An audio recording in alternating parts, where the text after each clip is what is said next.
Eleanor Rigby wasn't based on one real woman, but its loneliness came from people Paul McCartney had actually known. As a boy in Liverpool, he met elderly women while doing chores for the Scouts' Baba Job Week. He became especially friendly with one woman who lived alone near his family's home.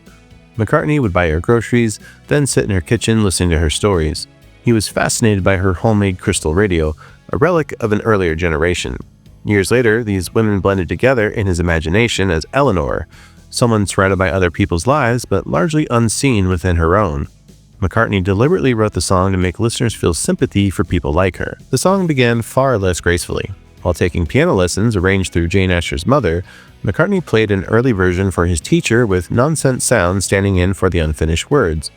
The teacher showed little interest and returned him to practicing scales, which helped bring McCartney's latest attempt at formal lessons to an end.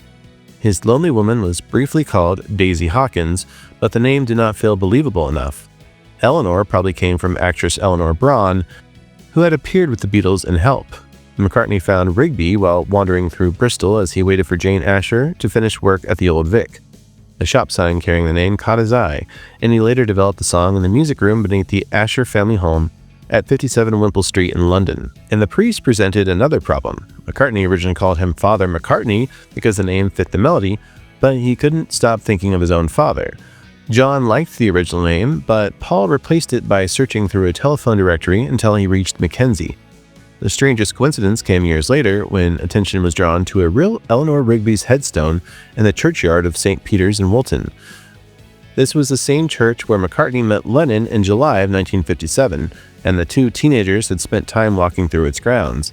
McCartney did not remember seeing the grave, although he accepted that the name might have lodged somewhere in his memory.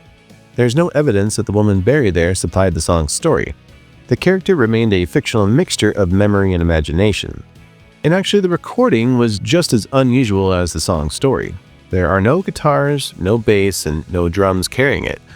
George Martin arranged 8 string players. There were 4 violins, 2 violas, and 2 cellos. Those were all around McCartney's lead vocal and the Beatles' harmonies.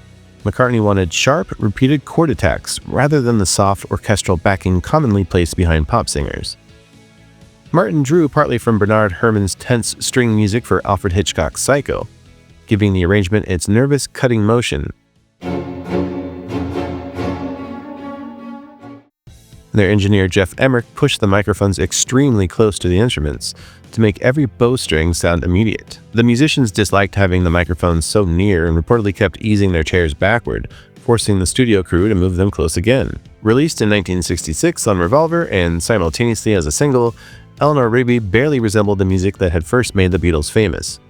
It presented a miniature tragedy about 2 invented people who passed through the same church, yet never form a human connection.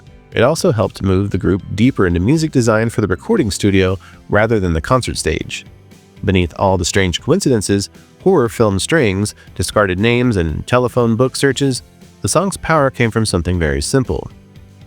McCartney took notice of the kinds of people that most songwriters walk right past, and he gave them a story.